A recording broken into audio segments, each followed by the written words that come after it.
تبارك الذي نزل الفرقان على عبده ليكون للعالمين نذيرا.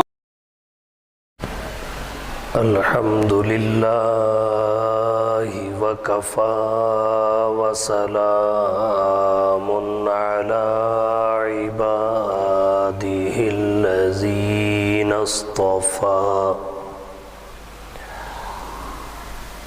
أما بعد فأعوذ بالله من الشيطان الرجيم. بسم الله الرحمن الرحيم. هن لباس لكم وأنتم لباس لهن. وقال النبي صلى الله عليه وسلم: إذا تزوج العبد فقد استكمل نصف الدين فليتق الله نصف الباقي. سبحان ربك رب العزة عما يصفون وسلام على المرسلين والحمد لله رب العالمين.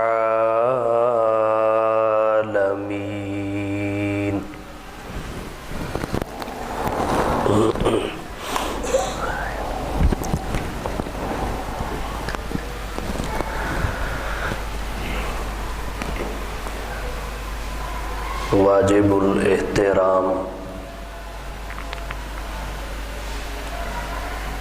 معزز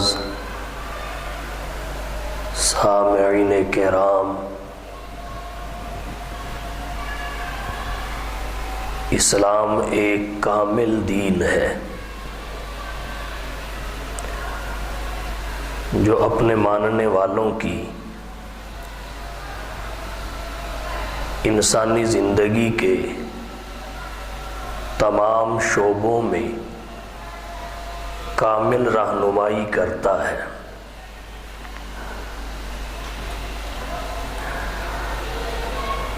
موت اور زندگی، خوشی اور غمی، جلوت اور خلوت، امیری اور فقیری، گدائی اور بادشاہی، حزن و مسرت، رنج و راحت، کوئی موقع ایسا نہیں ہے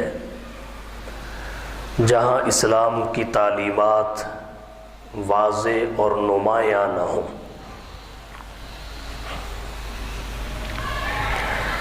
انسانی زندگی کی ضروریات میں ایک اہم اور بڑی ضرورت شادی اور نکاح کی ہے. شادی اور نکاح کے بارے میں بھی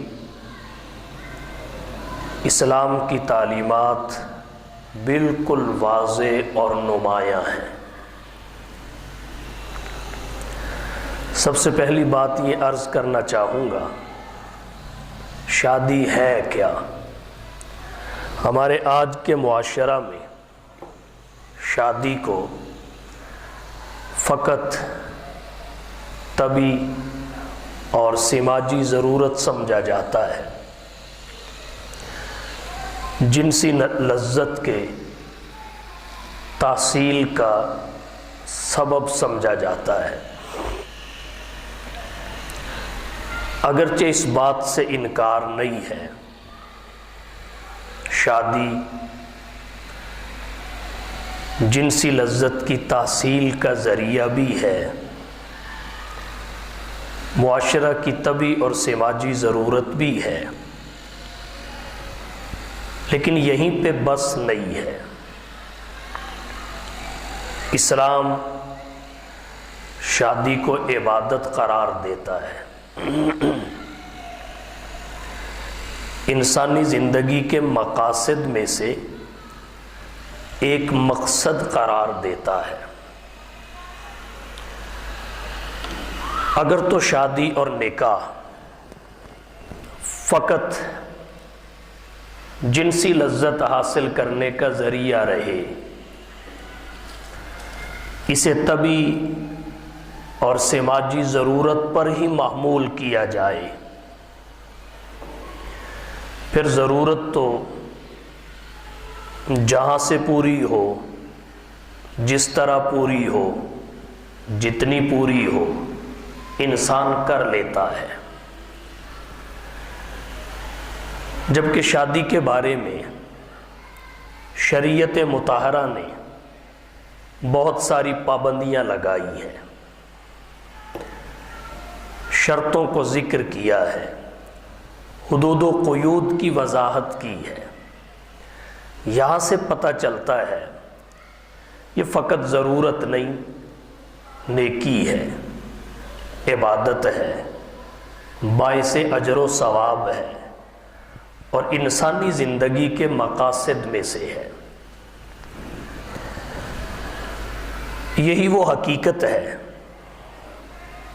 جو اسلام کے فلسفہ نکاح اور غیر مسلموں کی شادی کے بارے میں سوچ کو الگ الگ کرتی ہے۔ اسلام کا فلسفہ نکاح یہاں سے ممتاز ہو جاتا ہے، کیونکہ جب یہ عبادت ہے تو پھر اس کی حدود اور دائرہ کار کا تعین عبادت کے حوالہ سے کیا جاتا ہے۔ اسلامی خاندانی نظام، فیملی سسٹم جو محفوظ ہے، اس کی سب سے بڑی وجہ اسلام نے نکاح اور شادی کی جو حیثیت بیان کی، اس کی حدود اور پابندیاں بتائیں، اس کی شرطوں کو ذکر کیا، وہ فیملی سسٹم کی حفاظت کا سب سے بڑا ذریعہ ہے۔ مغرب آج اپنے خاندانی نظام کے بارے میں پریشان ہے، اس کا فیملی سسٹم محفوظ نہیں ہے، کیونکہ ان کے نزدیک شادی فقط جنسی لذت حاصل کرنے کے لیے ہے، اور جنسی لذت وہ کسی بھی طریقے سے حاصل کر لیتے ہیں۔ ان کی یہ ضرورت جہاں پوری ہو، جس طرح پوری ہو، وہ کر لیتے ہیں۔ اس کے پھر جو نتائج سامنے آتے ہیں، انہوں نے ان کے فیملی سسٹم کو، خاندانی نظام کو مجروح کر کے رکھ دیا ہے۔ بہت سارے بچے ایسے پیدا ہوتے ہیں جن کا پرسان حال ہی کوئی نہیں ہوتا، ان کے والد کا پتہ ہی نہیں ہوتا، ان کے نان و نفقہ کی ذمہ داری اٹھانے والا کوئی نہیں ہوتا۔ مغرب دنیا کے سامنے اقرار کرے یا نہ کرے، مگر وہ اندر سے اس بات کو تسلیم کر چکے ہیں کہ اسلام کا جو خاندانی نظام ہے، جو فیملی سسٹم ہے، وہ قابل رشک ہے۔ ہیلری کلنٹن کچھ سال پہلے پاکستان میں آئی تھی، اسلام آباد میں اس نے کچھ وقت گزارا، مختلف شخصیات سے ملاقاتیں کی اور گفت و شنید ہوئی۔ اخبار میں جو اس کا بیان جاری ہوا، اس کا ایک جملہ یہ تھا کہ مشرق کا خاندانی نظام اور فیملی سسٹم دیکھ کر مجھے رشک آتا ہے، اور اس سارے کا سبب کیا ہے؟ اسلام کا فلسفہ نکاح۔ اسلام نے نکاح کو فقط جنسی لذت حاصل کرنے کا ذریعہ قرار نہیں دیا، فقط طبی اور سماجی ضرورت تک محدود نہیں رکھا، بلکہ اسے نیکی قرار دیا ہے، اسے عبادت کا درجہ دیا ہے۔ شادی اور نکاح یہ انبیاء کی سنت ہے۔ ترمذی شریف میں روایت آتی ہے، صاحب مشکات نے بھی ذکر کی، جناب نبی کریم صلی اللہ علیہ وسلم نے فرمایا اربعٌ من سنن المرسلین، 4 چیزیں مرسلین کی سنت ہیں۔ ان میں پہلی چیز الحیا، حیا ہے، شرم ہے۔ حیا ایمان کے شعبوں میں ایک اہم شعبہ ہے۔ دوسری چیز والتعطر، خوشبو لگانا، عطر لگانا۔ تیسری چیز فرمایا والسواک، مسواک کرنا۔ اور چوتھی چیز جناب نبی کریم صلی اللہ علیہ وسلم نے فرمایا والنکاح، نکاح کرنا ہے۔ تمام انبیاء نے نکاح کی سنت کو زندہ کیا، البتہ 2 نبیوں کے بارے میں آتا ہے وہ شادی شدہ نہیں تھے۔ ایک حضرت یحییٰ علیہ السلام، ان کے بارے میں قرآن کریم نے حصوراً کا لفظ بولا، ان کی شادی نہیں ہوئی اور غیر شادی شدہ تھے۔ دوسرے حضرت عیسیٰ علیہ السلام ہیں، اہل اسلام کا اجماعی عقیدہ ہے حضرت عیسیٰ علیہ السلام کو اللہ نے زندہ آسمانوں پر اٹھا لیا ہے، اور وہ قیامت کی 6 بڑی علامات میں سے ہیں۔ نزول عیسیٰ، قیامت سے پہلے ان کا نزول ہوگا، وہ دوبارہ دھرتی پہ تشریف لائیں گے، اور نزول عیسیٰ قیامت کی 6 بڑی علامات میں سے ہے۔ اور وہ 6 بڑی علامتیں کون سی ہیں؟ ایک نزول عیسیٰ ہے، نمبر 2 ظہور مہدی ہے، نمبر 3 خروج دجال ہے، نمبر 4 یاجوج ماجوج کا نکلنا ہے، نمبر 5 دابت الارض ہے، نمبر 6 سورج کا مشرق کے بجائے مغرب سے طلوع ہے۔ یہ 6 بڑی علامات ہیں قیامت کی۔ ان 6 علامات میں سے ایک علامت نزول عیسیٰ ہے۔ حضرت عیسیٰ علیہ السلام جب دھرتی کائنات پر تشریف لائیں گے، آسمانوں سے ان کا نزول ہوگا، تو جناب نبی کریم صلی اللہ علیہ وسلم کی احادیث کے مطابق وہ شادی کریں گے، صاحب اولاد ہوں گے، ان کے ہاں اولاد بھی پیدا ہوگی۔ بہرحال اس وقت تک حضرت عیسیٰ علیہ السلام کی شادی نہیں ہوئی، اور حضرت یحییٰ علیہ السلام بغیر شادی کے دنیا سے رخصت ہو گئے۔ ان 2 انبیاء کے علاوہ کوئی نبی ایسا نہیں جو شادی شدہ نہ ہو، جس نے نکاح نہ کیا ہو۔ اور صاحب در مختار نے لکھا ہے 2 چیزیں تمام انبیاء میں مشترک رہی، ایک ایمان باللہ، اللہ کی ذات اور صفات پر ایمان لانا، نمبر 2 شادی اور نکاح کرنا۔ اور پھر یہ 2 چیزیں وہ ہیں، یہ دنیا ہی نہیں آخرت میں بھی ہوں گی، ایمان باللہ اور شادی کرنا۔ جنت میں بھی اللہ تعالیٰ خود شادیوں کا انتظام فرمائیں گے، انبیاء، ان کی امتیں، اہل ایمان وہاں بھی شادی اور نکاح کے مرحلہ سے گزریں گے۔ بہرحال شادی نکاح انبیاء کرام علیہم السلام کی سنت ہے۔ ایک بات یہاں اور عرض کرنا چاہتا ہوں، شادی کس قسم کی خاتون سے کی جائے، ترجیح کیسی عورت کو ہونی چاہیے؟ صاحب مشکات نے مشکات شریف کتاب النکاح میں ایک حدیث نقل کی، جس کے راوی حضرت ابو ہریرہ رضی اللہ تعالی عنہ ہیں۔ حضرت ابو ہریرہ رضی اللہ تعالی عنہ کہتے ہیں رسول اللہ صلی اللہ علیہ وسلم نے فرمایا تنکح المرأۃ لأربع، خاتون سے، کسی بھی عورت سے 4 چیزوں کی وجہ سے نکاح کیا جاتا ہے، 4 چیزوں کی وجہ سے شادی کی جاتی ہے۔ پہلی چیز کون سی ہے؟ جناب نبی کریم صلی اللہ علیہ وسلم نے فرمایا لمالہا، اس کے مال کی وجہ سے اس سے شادی کی جاتی ہے۔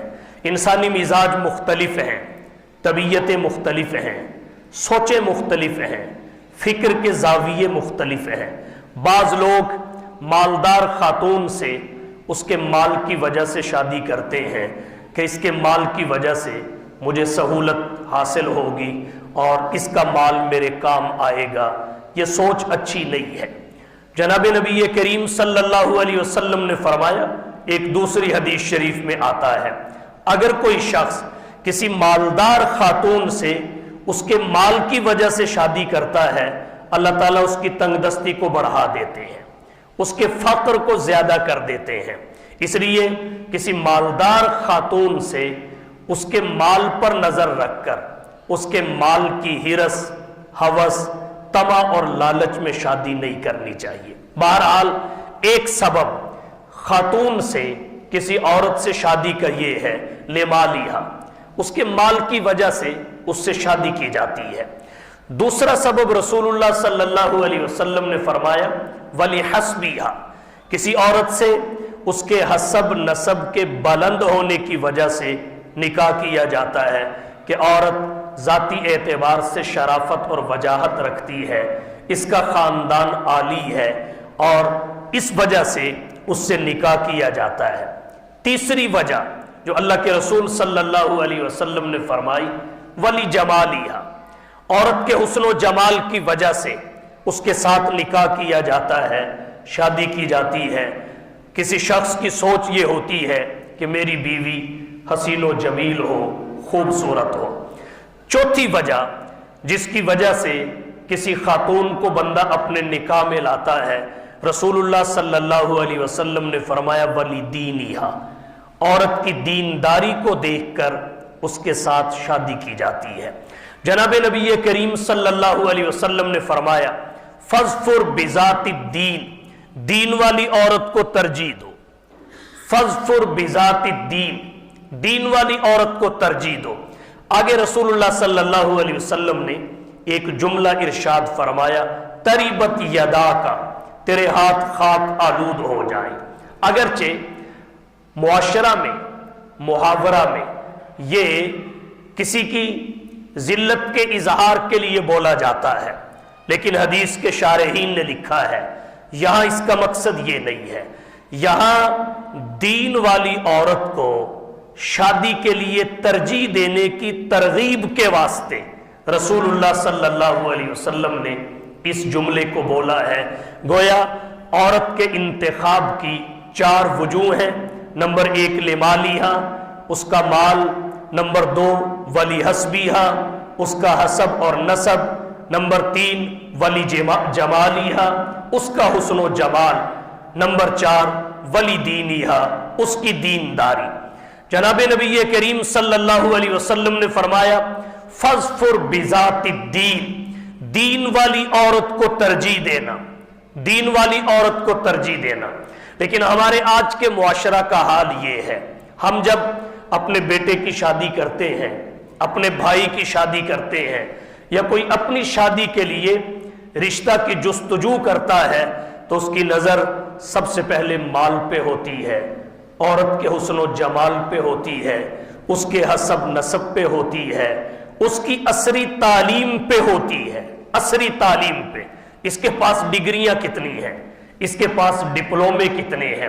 بہت کم لوگ یہ سوچتے ہیں اسے ناظرہ قرآن بھی آتا ہے یا نہیں آتا، اسے فرائض و واجبات کا بقدر ضرورت علم ہے یا نہیں، انسانی زندگی میں جتنا دین کا علم چاہیے وہ بھی اس کے دماغ اور سینے میں ہے یا نہیں، اس طرف توجہ نہ ہونے کے برابر ہوتی ہے۔ اور یہی وجہ ہے شادی کے بعد طلاقوں کی شرح بڑھی ہوئی ہے، شادی کے بعد بہت سارے نوجوان پریشان نظر آتے ہیں، شادی کے بعد زندگی میں مشکلات بڑھ جاتی ہیں، سکون کل عنقا ہو جاتا ہے، اطمینان رخصت ہو جاتا ہے، لبوں پہ مسکراہٹ کھیلنا چھوڑ دیتی ہے، اس لیے کہ اللہ کے رسول صلی اللہ علیہ وسلم نے جو اطمینان اور سکون کی چیز بتائی ہے وہ یہ ہے فَاظْفُرْ بِذَاتِ الدِّينِ، دین والی عورت کو ترجیح دینا۔ جب کوئی شخص رشتہ اور کسی کو اپنی بیوی بنانے کے لیے منتخب کرتا ہے، اس وقت اگر وہ دینداری کو ترجیح دے، دیندار عورت، دین علم رکھنے والی عورت نکاح میں آ جائے تو اسے پتا ہوگا یہ میرا خامند ہے، خامند کا مرتبہ اور مقام کیا ہے، اسے علم ہوگا خامند کے حقوق کیا ہے۔ جب حقوق اس کے علم میں ہوں گے تو ادائیگی کے لیے کمر بستہ رہے گی، اسے پتا ہوگا کہ جب خاوند گھر سے باہر جائے گا میں نے اس کی عصمت کی حفاظت کیسے کرنی ہے، میں نے اس کے مال و متاع کی حفاظت کیسے کرنی ہے، اور جب اللہ اولاد دے گا میں نے اولاد کی تربیت کیسے کرنی ہے، میں نے اپنے خاوند کے حقوق کس کس طرح ادا کرنے ہیں۔ اگر دیندار عورت ہوگی یہ ساری باتیں اسے معلوم ہوں گی، جب یہ ساری باتیں اسے معلوم ہوں گی اور وہ پریکٹیکل اور عملی طور پر ان کو انجام دے گی تو دنیا میں انسان کا گھر جنت کا سا ماحول پیش کرے گا، اس کا منظر جنت کا سا ہوگا۔ اس لیے رسول اللہ صلی اللہ علیہ وسلم نے فرمایا فَاظْفُرْ بِذَاتِ الدِّينِ، دین والی عورت کو ترجیح دو نکاح کے لیے، رشتے کے لیے۔ اور یاد رکھیے دینداری کے اثرات ہوتے ہیں، دیندار خاتون سے جب شادی کی جائے، نکاح کیا جائے، اس کے سماجی اثرات ہوتے ہیں، اس کے فوائد ہوتے ہیں۔ اس پہ میں ایک واقعہ ذکر کرتا ہوں، تاریخ کی کتابوں میں لکھا ہے حضرت عمر بن عبدالعزیز رحمہ اللہ، جنہیں عمر ثانی کہا جاتا ہے، جب مسند خلافت پر متمکن ہوئے تو مسند خلافت سنبھالتے ہی انہوں نے اعلان کیا کہ جتنے بیت المال کے اثاثے، جتنے قومی اثاثے افسران کے پاس ہیں، مقتدر طبقے کے پاس ہیں، وہ سارے کے سارے 2 ہفتے میں بیت المال میں جمع کرا دیں۔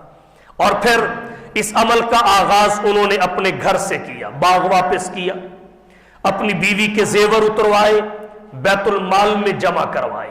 اس کے بعد شاہی خاندان کے افراد کو کہا اب 2 ہفتے کے اندر اندر تمہیں اس حکم کی تعمیل کرنا ہے، جتنے سرکاری خزانے سے اموال تمہارے پاس ہیں، بیت المال سے مراعات تمہارے پاس ہیں، قومی اثاثے تمہارے پاس ہیں، وہ سارے کے سارے بیت المال میں جمع کروا دیے جائیں۔ شاہی خاندان کے افراد، مقتدر شخصیات، ان کے اس اعلان سے اور طرز عمل سے شدید پریشانی میں مبتلا ہوئی اور ذہنی دباؤ کا شکار ہوئی۔ سفارشیں بھی تلاش کی گئی، گفت و شنید ہوئی۔ اسی ضمن میں ایک شخصیت تلاش کی گئی مسلمہ بن عبد الملک کی، یہ افواج کے سالار بھی تھے، حضرت عمر بن عبدالعزیز رحمت اللہ علیہ کے برادر نسبتی یعنی سالے بھی تھے۔ مقتدر شخصیات ان کے پاس گئی، جا کے کہنے لگی آپ کا خاندانی تعلق ہے، عزیز داری ہے، آپ جا کے سفارش کریں کہ حضرت عمر بن عبدالعزیز رحمت اللہ علیہ یہ آرڈر واپس لے لیں۔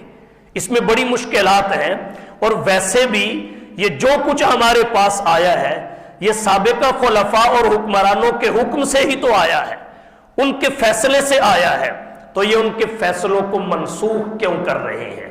چنانچہ مسلمہ آئے، عمر بن عبدالعزیز رحمہ اللہ سے بات کی، اور انہوں نے یہی بات کہی کہ یہ سابقہ خلفاء کے فیصلے ہیں، آپ انہیں منسوخ کیوں قرار دے رہے ہیں؟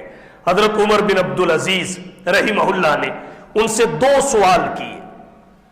پہلا سوال یہ تھا، مجھے بتائیے کہ اگر آپ کے سامنے 2 شخصیات کا حکم ہو، حکم الگ الگ ہو، 2 شخصیات کا آرڈر ہو الگ الگ، اور ان میں ایک آپ کے والد ہو اور دوسرے ان سے اوپر جا کر کاتب وحی حضرت سیدنا امیر معاویہ رضی اللہ تعالی عنہ ہو، تو بتائیے آپ کس کے حکم اور آرڈر کو مانیں گے؟ تو مسلمہ کہنے لگے یقیناً حضرت معاویہ رضی اللہ تعالی عنہ کے حکم کو مانوں گا، کیونکہ وہ بڑی شخصیت ہے اور ان کا حکم پہلے کا ہے۔ تو حضرت عمر بن عبدالعزیز رحمت اللہ علیہ نے فرمایا بس میں نے اسی اصول کو سمجھا ہے کہ میں قرآن کے حکم کو مان رہا ہوں، اور قرآن کا حکم ان خلفاء کے آرڈر سے کہیں پہلے کا ہے، میں اللہ کے رسول صلی اللہ علیہ وسلم کے حکم کو مان رہا ہوں جس سے بڑی شخصیت دنیا میں پیدا ہی نہیں ہوئی۔ پھر دوسرا سوال حضرت عمر بن عبدالعزیز رحمہ اللہ نے یہ کیا، مجھے ایک بات اور بتائیے، ایک شخص فوت ہو گیا، اس کی جائیداد بہت ساری تھی، لیکن اس کے ورثاء میں کچھ طاقتور لوگ تھے، ان طاقتور لوگوں نے اس ساری جائیداد پہ قبضہ کر لیا. حق اس جائیداد میں غریب افراد کا بھی تھا, کمزور شخصیات کا بھی تھا, لیکن طاقتوروں نے وہ ساری جائیداد اپنے قبضے میں لے لی. اب بتائیے کیا یہ حق بنتا ہے کہ نہیں بنتا؟ ان طاقتوروں سے چھین کر وہ سب میں برابر تقسیم کی جائے, جس کا جتنا حصہ بنتا ہے اسے اتنا ہی حصہ دیا جائے. تو مسلمہ کہنے لگے بات تو بالکل ٹھیک ہے. کہا بس یہ جو مقتدر شخصیات کے پاس قومی خزانے کا مال ہے, جو قومی اثاثے ہیں, مراعات کے نام پر بیت المال کا بڑا سرمایہ جو چند طاقتور شخصیات کے پاس پہنچا ہوا ہے, میں نے بھی یہی حکم دیا ہے کہ یہ سارا واپس کیا جائے اور بقدر حصہ سب میں تقسیم کیا جائے, سب مستحقین کو پہنچایا جائے. یہ بات سن کر جو سفارشی آئے تھے وہ خاموش ہو گئے. پھر انہوں نے ایک راہ اور تلاش کی. وہ راہ کیا تھی؟ حضرت عمر بن عبدالعزیز رحمت اللہ علیہ کی ایک پھوپھی تھی, ان کا نام لکھا ہے مورخین نے فاطمہ بنت مروان. یہ سارے اکٹھے ہو کر فاطمہ بنت مروان کے پاس گئے. کہنے لگے اما جان آپ ہمارے خاندان کی معمر خاتون ہیں, سب سے عمر رسیدہ ہیں, آپ کی قدر و منزلت سب کے ہاں مسلم ہے, آپ عمر بن عبدالعزیز کے پاس جائیں, کسی طریقے سے اس حکم کو واپس کروائیں. فاطمہ کہنے لگی وہ واپس کرنے والے ہیں تو نہیں, لیکن چلو میں تمہاری تسلی کے لیے ایک دفعہ ان سے جا کر بات کر ہی لیتی ہوں. فاطمہ بنت مروان حضرت عمر بن عبدالعزیز رحمہ اللہ کے پاس گئی, ان سے جا کے بات کی. حضرت عمر بن عبدالعزیز رحمت اللہ علیہ نے جو دلائل پیش کیے وہ دلائل اس قدر غالب آئے کہ فاطمہ بنت مروان خاموشی کے ساتھ واپس چلی آئی. آ کر فاطمہ بنت مروان نے اپنے خاندان کے لوگوں کو ایک بات کہی. وہ بات کیا تھی؟ اس بات کو سنیے اور توجہ دیجئے کہ دیندار خاتون سے شادی کے سماجی اثرات کیا ہوتے ہیں. فاطمہ بنت مروان کہنے لگی جب عمر بن عبدالعزیز کے والد کا نکاح, جب عمر بن عبدالعزیز کے والد عبدالعزیز کا نکاح عمر بن خطاب کی پوتی سے ہونے لگا تھا, میں نے اس وقت تمہیں منع کیا تھا کہ تمہیں عمر بن خطاب کا خون ہضم نہیں ہوگا. عمر بن خطاب کے خون میں کسی کی روح رعایت نہیں رکھی جاتی. عمر بن خطاب سے تم اس رشتے کو نبھا نہیں سکو گے, لہذا نہ کرو. لیکن اس وقت کیا گیا تو آج اس کے اثرات تمہارے سامنے ہیں. اب اس رشتے کی حقیقت کیا ہے یہ بھی تاریخ کی کتابوں میں مذکور ہے. آپ کی توجہ کی نظر کرنا چاہوں گا. خلیفہ دوم خسر پیغمبر حضرت عمر بن خطاب رضی اللہ تعالی عنہ اپنے زمانے خلافت میں مدینہ کی گلیوں میں رات کو گشت کیا کرتے تھے. یہ وہ حکمران عادل تھا, رعایا رات کو سوتی تھی اور حکمران گلیوں میں پہرے دار ہوتا تھا. حضرت عمر رضی اللہ تعالی عنہ ایک مرتبہ پہرا دے رہے تھے. پہرا دیتے ہوئے ایک دروازے پہ پہنچے, دروازے کے پاس کھڑے ہوئے, اندر سے آواز سنی, ماں اور بیٹی آپس میں گفتگو کر رہی ہیں. ماں بیٹی کو کہتی ہے القی الماء فی اللبن, بیٹی دودھ میں پانی ڈال دو, پانی ملا دو, پیسے زیادہ آ جائیں گے. بیٹی کہنے لگی اما جان آپ کو پتہ نہیں ہے امیر المومنین عمر بن خطاب کا حکم یہ ہے کہ دودھ میں پانی نہ ملایا جائے.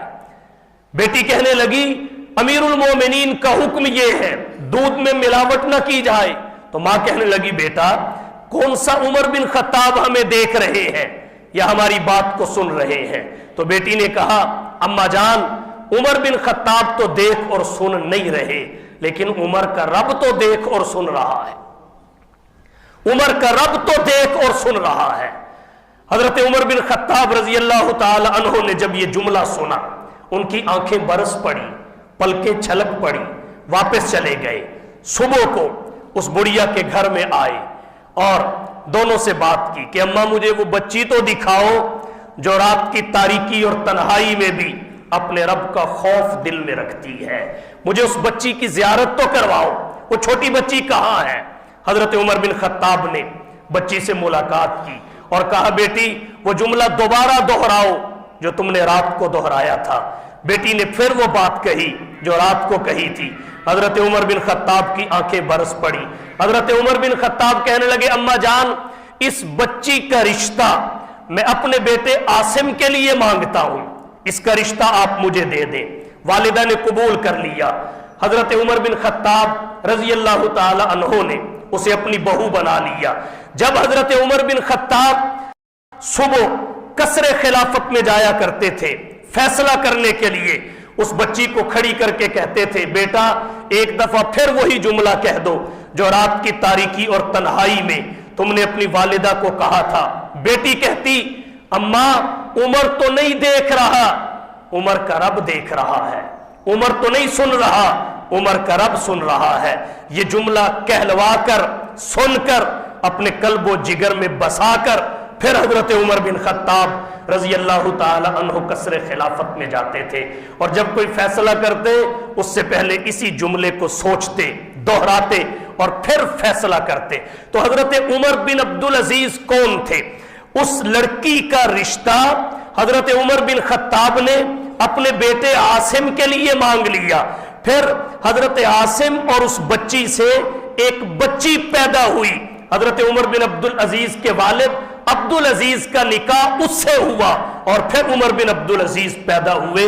تو حضرت عمر بن عبدالعزیز کی پھوپھی فاطمہ بنت مروان نے کہا جب عبدالعزیز کا رشتہ، عبدالعزیز کا نکاح عمر بن خطاب کی پوتی سے ہو رہا تھا، میں نے اس وقت کہا تھا اس خون میں روح رعایت نہیں ہے، یہ قرآن و سنت پہ ڈٹ جانے والا خون ہے، اس خون میں کسی رشتے کا لحاظ نہیں ہے، یہ اللہ اور اس کے رسول کے حکموں کو نافذ کرنے والا خون ہے۔ اس وقت تم نے میری بات نہیں سنی تو آج اسی کے مطابق چلنا پڑے گا۔ تو یہ ہے دیندار خاتون سے شادی کے اثرات، سماجی اثرات، معاشرتی اثرات۔ تو اللہ کے رسول صلی اللہ علیہ وسلم نے فرمایا فَاظْفُرْ بِذَاتِ الدِّین، دین والی عورت کو ترجیح دو۔ ڈگریوں سے زندگی میں برکت، سہولت، آسانی اور تربیت نہیں آتی، کردار سے آتی ہے۔ ڈگریاں ہزار ہوں اگر کردار نہ ہو تو کسی کام کی نہیں ہے، اور کردار دین کے علم سے بنتا ہے۔ تو رسول اللہ نے فرمایا دین والی عورت سے نکاح کرو۔ ہاں عصری تعلیم بھی ہو انکار نہیں، مال بھی ہو انکار نہیں، حسب نسب بھی ہو انکار نہیں، حسن و جمال بھی ہو انکار نہیں، لیکن یہ بھی تو پوچھو کہ اسے ناظرہ قرآن پڑھنا بھی آتا ہے یا نہیں، اسے فرائض اور واجبات کا علم بھی ہے یا نہیں، دینی علم اس نے کس حد تک حاصل کیا، بقدر ضرورت وہ بھی اس کے سینے میں ہے یا نہیں۔ جب تک ہمارا معاشرہ اسے ترجیحاً اختیار نہیں کرے گا اس وقت تک مشکلات، معاشرتی مشکلات ختم نہیں ہو سکتی۔ اللہ تعالی ہم سب کو سمجھنے اور عمل کرنے کی توفیق بخشے۔ وآخر